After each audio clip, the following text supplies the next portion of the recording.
Murisei ndinovimba mese munofara. Zita ndoitwa Peter Mutarani. Nokugamuchirai zvekare pano paPeter's Passion. Ishungu dzangu kuti ndikuratidzei zvandiroda kukuratidza izvi. Asi kana usati wasubscribe, baya subscribe, ubaye like, kuitira kana kuti YouTube algorithm yakuita basa rayo isazondikanganwewo. But nhasi zvandoda kuita panapa ndezvekuti toda kutora a drive tiri muParklands, muchiona nzvimbo kuti Parklands yakamira sei. So I think it's gonna take us about maybe 20 minutes. Saka pasina kuwaste time yenyu, andeitoni.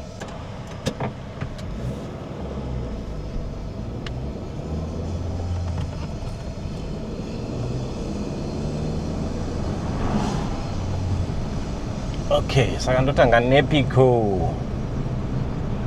Alright, rega ndiende ku Table View, kuside ku beach uko.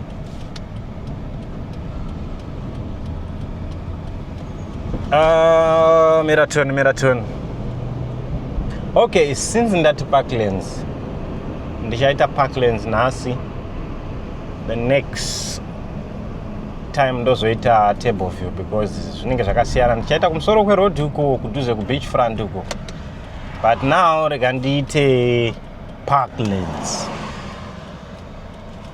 Ande Parklands. Table View tichazoita umwe musi. But kana uchida kuona mavideos akafana niwaya subscriber please ndokumbirawo. Inini alright, rega ndimbokuudzai kamukanyanya. Inini ndiri weGokwe. Hamusati mambonzwawo munhu weGokwe kana mucelebrity weGokwe. Gadzirai one. Gadzirai mucelebrity one wenyu weGokwe. Ndapota by subscribing. Baya dzvanya chibhatani ichi achimbobhadhariswe.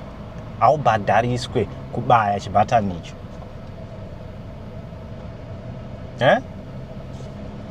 Saka welcome to Parklands. This is Parklands. Ndoda unodrive muna Parklands main. Muchionawo kuri kugara hama dzenyu. Kana uri muno muCape Town uchiona this video, ingobaya like. Wondiudza kuti pamba pangu apo. Wadarika nepamba pangu. Because ndichafamba na Parklands main ndotenderera nemukati umu. Unoziva kuti inguva yebasa ino yandikuita izvozvizvi. Inguva yebasa ino. But yeah, ndoda kuti muone kunogara hama dzenyu kuSouth Africa, kuCape Town. Vaya vanongonzwa kuti Cape Town.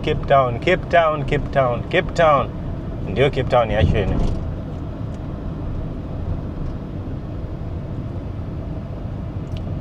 So this is Parklands main. Vanoziva paShoprite apo. Isa comment.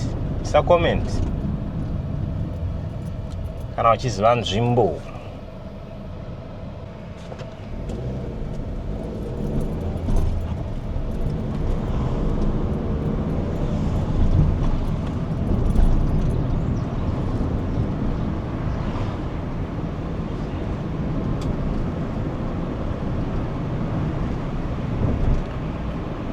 Ndakamotivetwa. Guys, content creators amuzive basa ramaita. Mamotivata maZimbabweans zvekudaro ari kuno kudiaspora. Tisingazivi kuti kuZimbabwe kune nzvimbo dzakanakawo kudaro. Because kana tiri sesu vamwe vekuGokwe, kutongobva kuGokwe wakananga kuCape Town. You know, inini to be honest with you, Harare ndakazoienda ndakutobva kuno Cape Town. Saka content creators makagona basa. Mukaratidza vanhu Zimbabwe, mukaratidza vanhu vari kuvaka, vari kutenga minda, vari kuita vari kurima, vari kudii.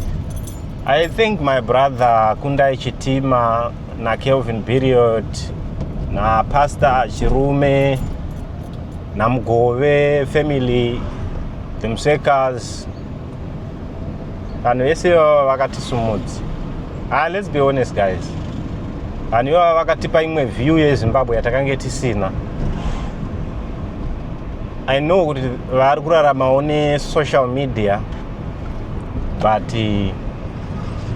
guys,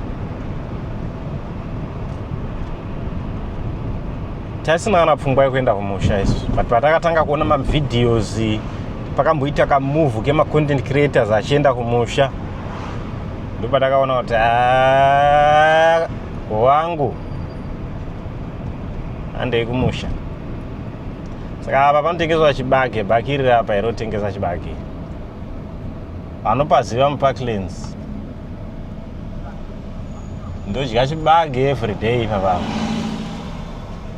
That's the other reason why vanhu vasingachadzoki kumusha, because zvinhu zvese zvekumusha vakuzviwana ipo imo muno, zvinowanikwa imo muno. Kana waonawo video iri, share ndapota, share nevamwe, like usubscribe. Creator one mucelebrity wegoko.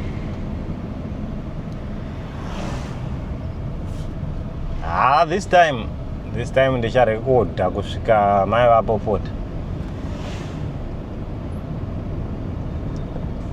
Kurekodha kusvika zvakanonaka.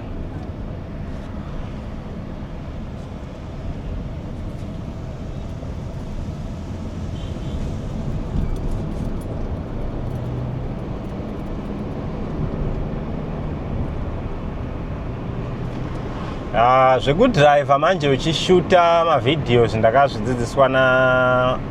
ndakazvidzidza from Mr. Zim. Ndo vanombotiratidza migwagwa yekuZimbabwe tichiona hedu manew roads. Kumaflats kuno kwakazara maNigerians. Kuno kuLagos kuno maZimbabweans arimo. Chandoda about my people ndechekuti maZimbabweans anofita pese. Unoziva kuti unogona kuwana muZimbabwean chaya ari mupurisa wemuno muSouth Africa. maZimbabwe anosneaka in baba pese. Alright, ndachida kutena pana, but okay, ndikandiende straight.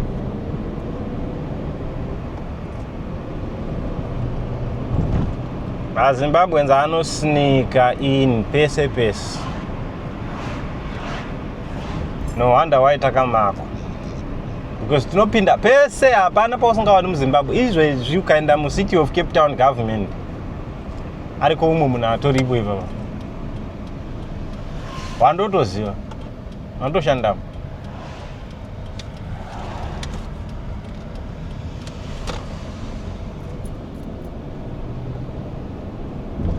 Saka kuno kwatidiwe. South Africa amazogara munhu anonzi muZimbabwe naadiwe muno.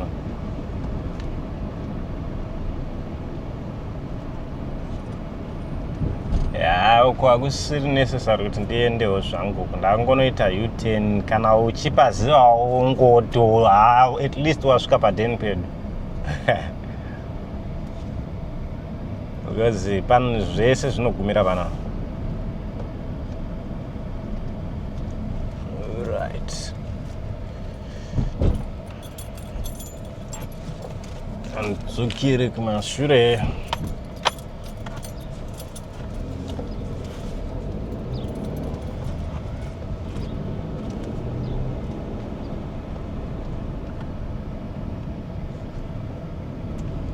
Unoziva kuti ndaimboda kutaura nechirungu pachannel, ndikaona kuti hazvishandi. Ndofanira kuzikanwa nevanhu vekumba kwangu ini, kuti ndikati vanhu vangu ndaita problem, go fund me, vanenge vachitondiziva personally zvekutodaro, vachitonyoziva kuti ndomwe wedu, kwete kuda kuhanda nechirungu, uchitaura chirungu, uchivhiringa vanhu. Ndine imwe zvangu channel yechirungu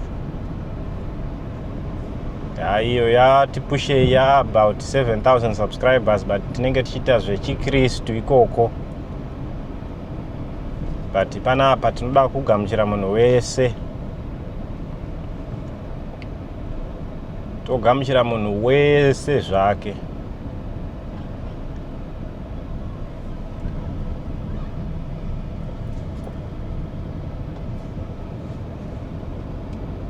Saka ndo niche yangu.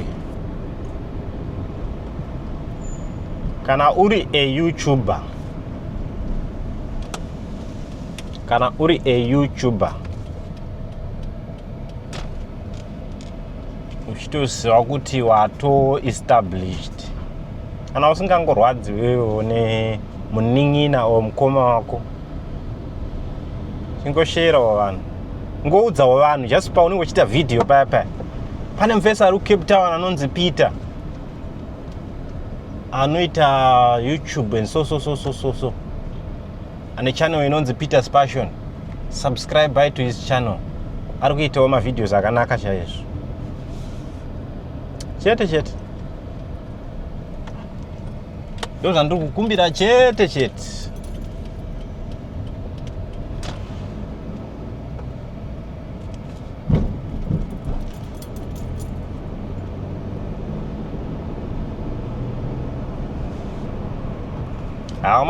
Kana mazogara South Africa yakanaka, but haisi nyika yedu, ndo problem.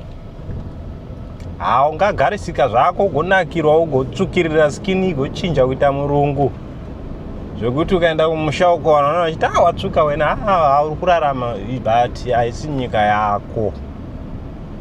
Uchafa paya ndo paunoti uvigwe kuKensington hazviti. Ivai nemisha, tengai misha. Mukatenga misha,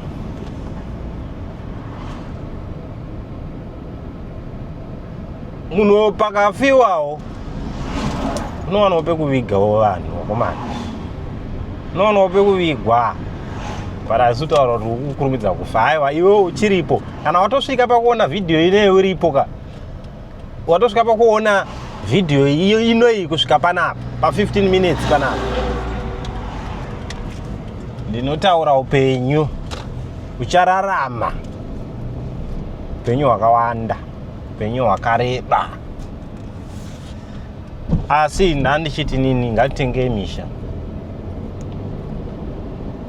Even kumavillage chaiko kana usinga afford, kana zvakaomera kumavillage uko, ukatenga mbudzi 2, 3, 4, 5 unokwanisa kuva nemusha wakanaka chaizvo.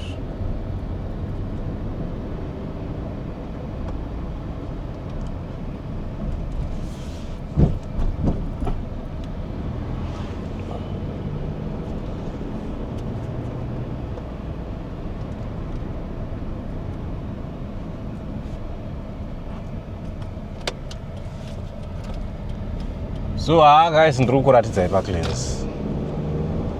Parklands ndakuratidzai. I think ndofanira kuti nditi muvhe mbichana speed itiwedzerei.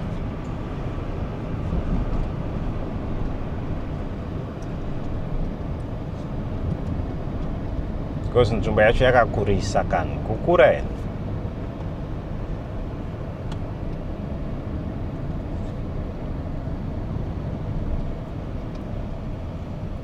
And the funny thing, kamera yamuri kuona iri kurekodha ipapa ndakaitenga pamaflats iwaya kuswera zuro chai. Pana mumwe sisi wangu ari ipapa akarorwa nemuNigerian, ndevekumusha. Kana sisi muchiona video iyi like ndakushandisa kamera iya manje, makaita basa chaizvo.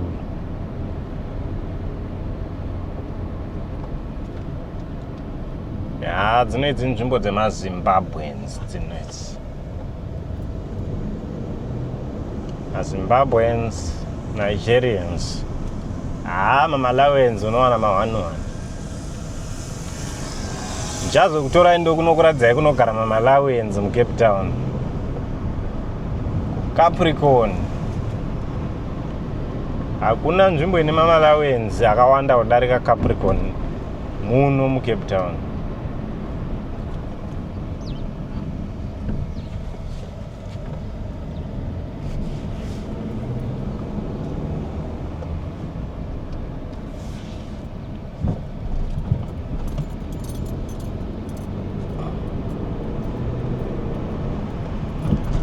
Saka guys, I think ndichaita video yeParklands yechi2 nekuti Parklands yacho yakakurisa kana. Maybe video inoyi ikasvikawo pa 30 minutes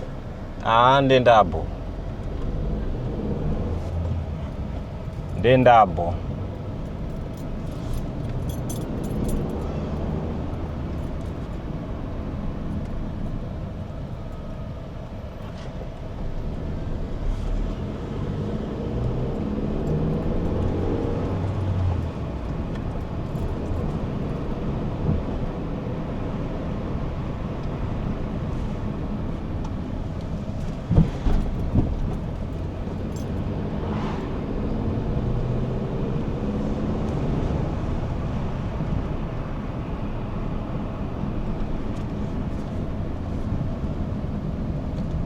Dorchester Road, vanoziva taurai nini?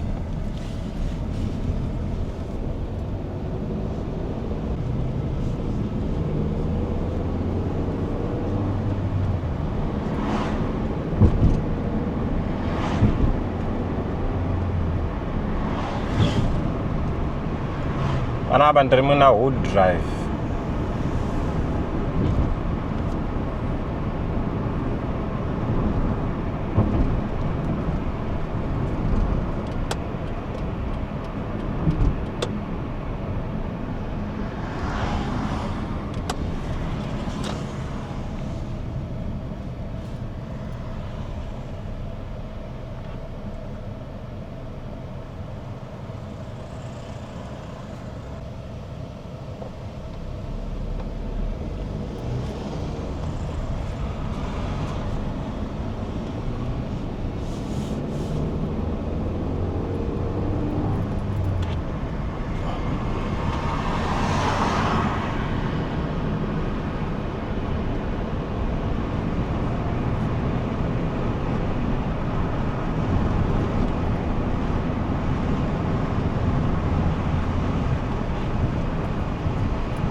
Panapa pa Virgin Active panapa.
Yeah, so tadzoka patatimbori paya, and this is the end of our video. Tichadzoka tozoenda ku table view kumusoro uko, tozoendazve kune rimwe side reParklands, because apa ndandiri rimwe side. So yeah, Parklands ihombe, Parklands yakakurisa.